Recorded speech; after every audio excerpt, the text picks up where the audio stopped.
Hey guys, how's it going? Welcome back to another FIFA 22 video where today I'm going to be sharing with you my new and updated what I think are the top 3 best formations in FIFA right now. Now these are just my own personal opinion. I'm sure there's a lot of people that have formations that are probably not on this list that they really enjoy, and that's absolutely fine. Everyone likes different formations. These are just the 3 that I probably use the most and 3 that right now I probably would say I enjoy using the most in various different game modes, whether that be rivals, whether that be champs, draft, where I'm just messing around in squad battles, whatever it may be. These are what I think the 3 best formations are at the moment.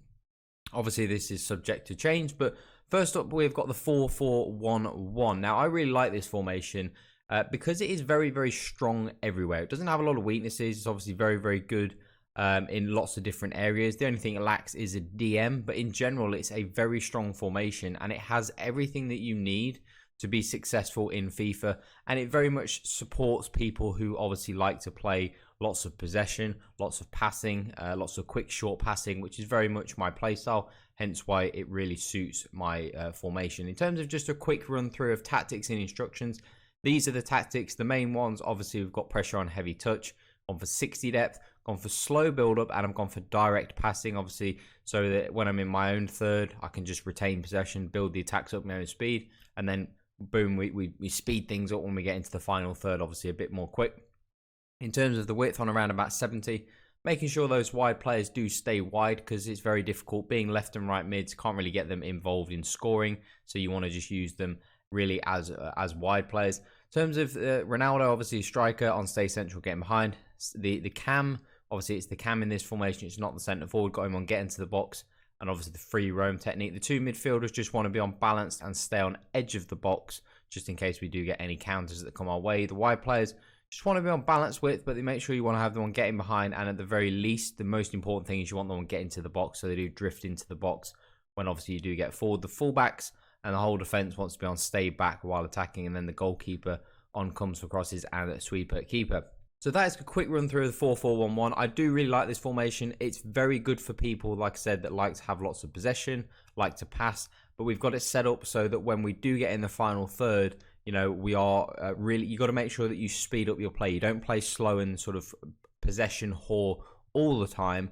When you get into the final third, you have to pass the ball a little bit quicker, which is where the direct runs really kicks in. So I really do like the 4-4-1-1-2 variant.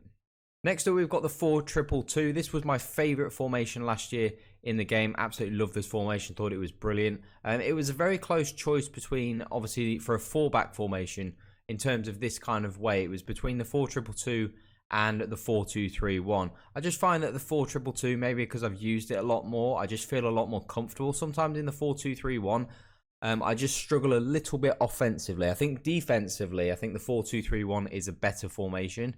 But I think it sometimes can struggle a bit offensively. I think the 4-2-2-2 is a better formation, better balanced formation.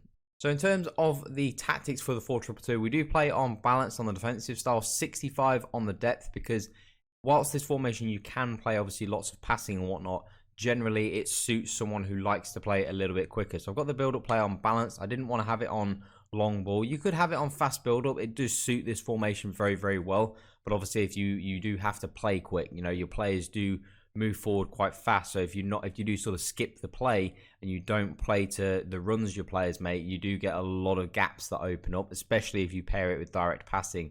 So I just found that balance worked a little bit better.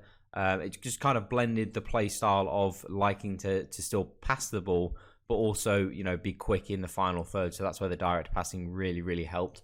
Very good as well, the direct passing for wide cams. It just seems to be very effective, especially when you've got those wide cams on free roam.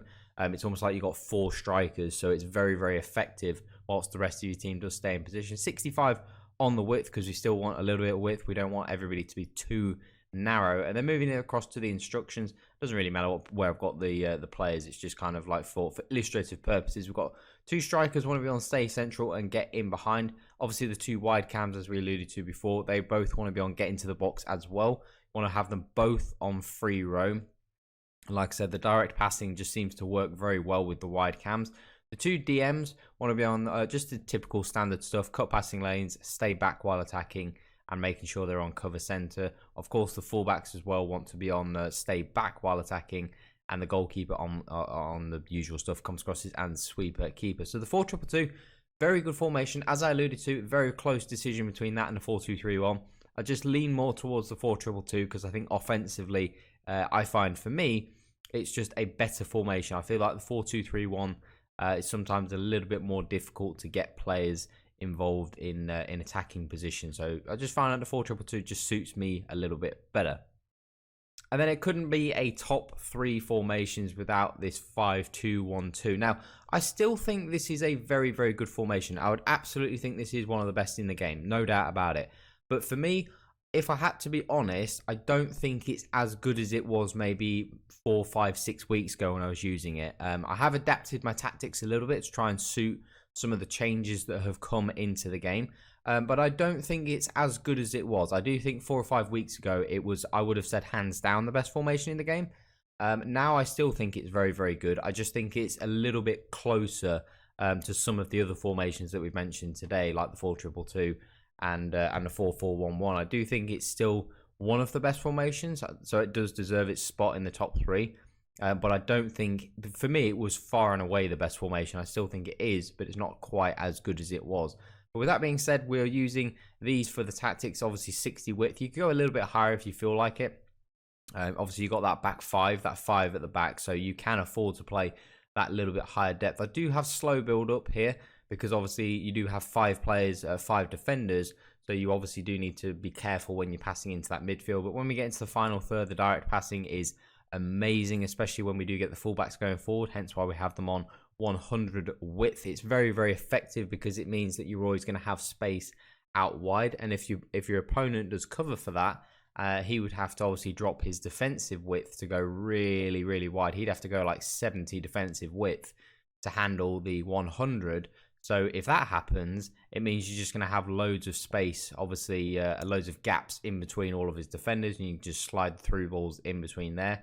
Hence why the direct passing is there, because then you can slide the through balls through. So you really kind of combat both situations. You've got the width, and if the guy counters you, you've got the direct passing, so you can go in between his defenders. So it's very, very good in that way. Of course, 2 strikers want to be on stay central and getting behind stay central because we do have the fullbacks getting forward. So you don't want the wide, you don't want the strikers drifting out wide because you've already got width. Cam wants to be on getting to the box and free roam, as always with central cams.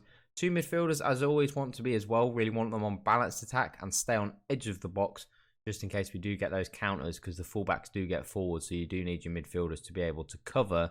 And obviously, those fullbacks are going to be on balanced as well, because they don't want them to get forward. They are the only width in this team, so they have to get forward. They have to provide the width, because if you have these guys on stay back while attacking, sure, you've got a really solid back 5 that's tough to break down, but you've got no width going forward, so you're going to become really predictable offensively. So having these guys forwards, yeah, occasionally, you know, you're left, but I can honestly say you don't ever get really left open because Cantona and Vieira, or the 2 mids, which I tend to change to Kante and Vieira, do a very, very good job of covering for those wide players. And obviously the 3 at the back, obviously all on stay back, while attacking and Van der Sar on the same. So we've got the 5-2-1-2 as the 3rd and final formation. But like I said before, still a very good formation. Maybe not quite as effective as it was. I do think the formations at the moment, I would say there's a lot that are very, very good. Now, I don't think there's one that I would say that's outstanding as the be-all and end-all obvious best formation. But that is it for my top 3 best formations.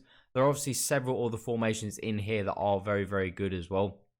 The 4-3-3-4 is a brilliant formation.